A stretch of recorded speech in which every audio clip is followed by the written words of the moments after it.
Matindi yung naging pressure kay Kabayan Renz Abando, mabuhat lang mga idol ang kanilang kupunan. Kayod kalabaw sila kay sa naging laban, inangasan pa si Renz Abando ng kalabang Koreano. Kamot ulo pa ang fans ng Red Booster, anyari don mga idol. KBLD anyang Red Booster versus KCC Aegis. Makakabawi kaya si Renz Abando sa kanilang recent loss kontra sa KT Sonic Boom at balik si Kabayan sa starting unit ng kanilang kupunan. Opening ng frame takeover agad ang home team 4-0 run habang masyadong maalat sa early etong Red Booster sa field goal kahit sila kay na airball sa kanyang first attempt, pero si Renz Abando biglang bawi naman from offensive rebound and put back to basket. Unang field goal naman ng visiting team. Well, sa kabila mga idol, KCC Aegis still taking the lead. Ginawang asintahan pa sa tres si Renz Abando, 6 points lead under 3 minutes. Lamang sa rebound department ang visiting team pero sobrang alat talaga sa field goal. Kahit ang second chance opportunity ayaw talaga pumasok doon, kaya pinasok na ang kanilang second unit. Si Renz Abando lang natira sa first 5 pero wala pa ring magawa ang JKJ Club sa mainit na opensa ng home team. Nagsimula ng mag-angas etong si Choi habang pasok pa ang crucial 3-pointer ni Renz Abando bago magtapos ang first quarter. 11 points lead ang KCC Aegis. Nagsimula naman mga idol ang opensa ng anyang mula ulit kay Renz Abando. Gandang 100 putback dyan ang ginawa nila kay, pero mainit sa field goal lang nagbabalik na si Choi Jun Yung. So far double digit na mga idol, shooting 71%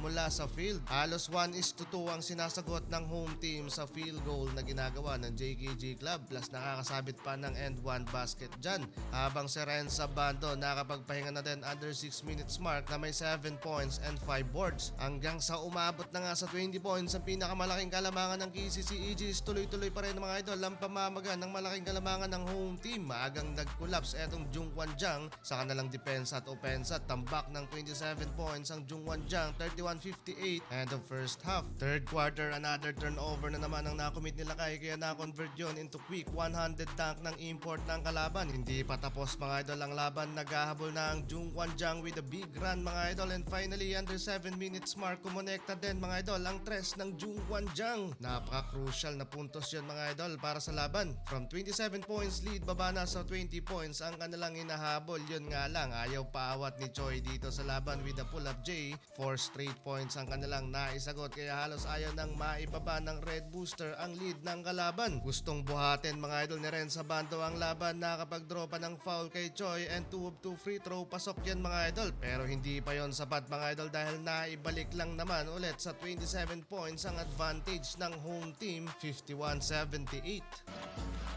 아반도 올라갑니다.